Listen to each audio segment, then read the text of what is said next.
Assalamualaikum warahmatullahi wabarakatuh. Selamat pagi. Nama saya Indah Asa dari TPC 2022. Di sini saya akan membawakan tentang kapasitansi dieelektrik dengan kode F6. Yang pertama adalah abstrak. Bahan dieelektrik adalah bahan yang bersifat sebagai isolator listrik. Artinya, tidak akan ada arus listrik yang akan melalui bahan dieelektrik.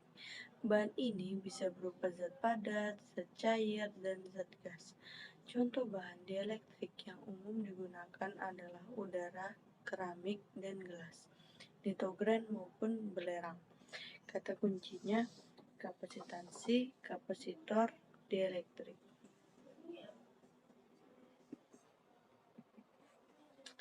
Latar belakang kapasitansi dieelektrik adalah efek listrik yang menentang perubahan tegangannya antara melakukan permukaan terpisah oleh isolator. Kapasitansi menyimpan energi listrik ketika elektron tertarik ke permukaan di dekatnya, tapi terpisah. Tegangannya, nilai kapasitansi berubah akan tetap konstan kecuali jumlah muatan yang tersimpan berubah. Kapasitansi dapat diartikan dengan rasio muatan total pada suatu konduktor terhadap benda potensial antara dua konduktor. Tujuan dan permasalahan. Tujuannya yang pertama, memahami prinsip kerja kapasitor. Yang kedua, mengamati hubungan antara parameter dua plat sejajar dan besarnya kapasitansi. Yang ketiga, mengamati pengaruh bahan dieelektrik terhadap besarnya kapasitansi. Permasalahannya, bagaimana memahami prinsip kerja kapasitor, bagaimana mengamati hubungan antara parameter dua plat sejajar dan besarnya kapasitas, mengamati pengaruh bahan dieelektrik terhadap besarnya kapasitansi. Dasar teori kapasitansi. Kapasitansi adalah efek listrik yang melawan perubahan tegangan antara permukaan dipisahkan oleh isolator. Kapasitansi menyimpan energi listrik ketika elektron tertarik ke permukaan dekat tapi terpisah. Tegangan nilai kapasitansi berubah akan tetap konstan kecuali jumlah muatan yang tersimpan berubah. Kapasitansi dapat diartikan dengan rasio muatan total pada salah satu konduktor terhadap beda potensial antara dua konduktor. Kapasitansi juga bisa didefinisikan sebagai kemampuan dari suatu muatan untuk dapat menampung muatan elektron. Kapasitansi sendiri biasa disimbolkan dengan huruf C dengan satuan farad atau F. Secara matematis, kapasitansi dapat dituliskan sebagai berikut. Untuk menentukan nilai Q, gunakan integral permukaan untuk seluruh permukaan konduktor positif dan untuk menghitung V, yaitu dengan memindahkan muatan satuan positif dari permukaan konduktor negatif ke permukaan konduktor positif. Nilai kapasitansi tidak bergantung pada potensi maupun total, karena perbandingan kedua besaran ini selalu tetap. Kapasitansi hanya merupakan fungsi dari dimensi fisik sistem konduktor terkait dan permitivitas dieelektrik homogen yang digunakan. Oke, di sini ada contoh simulasi dari praktikum kapasitansi dieelektrik. Nah, yang pertama kita buka file simulasi yang telah diunduh menggunakan bantuan Java. Yang kedua, kita atur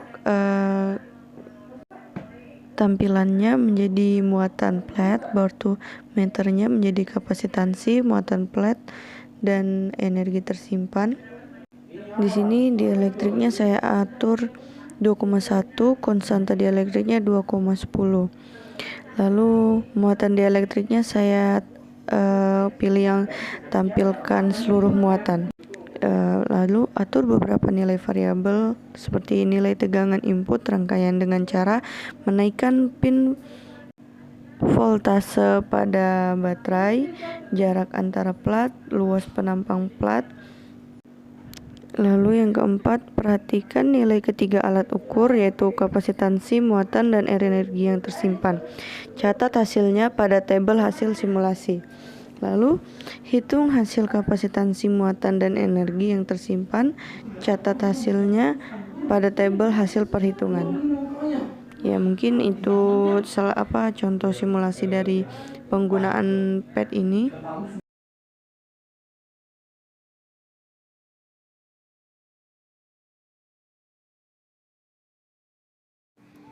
Dan di sini ada data 2. Lalu di sini ada perhitungan regrensi 1. Di sini X sebagai A, C sebagai Y, X pangkat 2 sebagai A pangkat 2, X kali Y sebagai A kali C.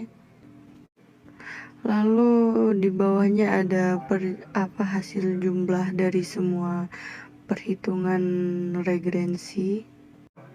Dan di sini ada tabel regrensi yang kedua. Perhitungannya hampir-hampir sama, hanya beda angka saja.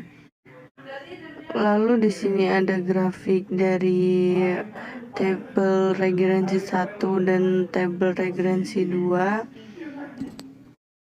Selanjutnya adalah kita menghitung A1 dengan A0 menggunakan rumus A1 dan A0, yaitu dengan hasil yang telah didapatkan adalah A1-nya sama dengan 0,001 X 10-12 dan A0-nya adalah 0,001. Lalu selanjutnya kita menghitung epsilon 0-nya yaitu A1 dikali D, yaitu A1 0,001 dikali D, yaitu nilai D-nya adalah 8,5 dan hasil yang didapatkan adalah 0,0085 X 10-12. Lalu selanjutnya di bawahnya itu kita menghitung error dengan rumus ER sama dengan XT dikurang XA dibagi XT dikali 100%. Dan hasil dari error yang kita dapatkan adalah 90% dari data yang telah diambil. Lalu kita bagi, kurang dan kalikan di rumus error ini dan mendapatkan hasil 90%. Lalu di sini ada perhitungan regrensi yang kedua, yaitu A1 dan A0 menggunakan rumus sigma. Dengan hasil yang kita dapatkan adalah A1-nya sama dengan 0,003 X 10 pangkat 12 dan A0-nya adalah 0,1 X 10 pangkat min 12. Selanjutnya kita menghitung K, yaitu 0,003 dikali 10 min 12 dikali 8,5 per 0,0085 dengan hasil 2,94. Lalu di sini ada pembahasan, yaitu dari percobaan yang telah dilakukan diketahui hubungan kapasitansi terhadap konstanta di elektrik adalah semakin besar konstanta di elektrik yang diberikan nilai kapasitansi juga akan semakin besar dan begitu pula sebaliknya. C K kali epsilon 0 kali A per D adalah rumus kapasitansi. Selanjutnya kesimpulan dan saran. Kesimpulan, Dari praktikum yang telah dilakukan, kita dapat mengetahui hubungan antara kapasitansi dan dielektrik. Sarannya, mempelajari materi terlebih dahulu sebelum memulai praktikum, mendengarkan interupsi abstrak, mengatur waktu dengan baik. Mungkin cukup sekian presentasi dari saya. Saya pamit undur diri apabila mohon maaf jika ada kesalahan kata dan kalimat. Assalamualaikum warahmatullahi wabarakatuh.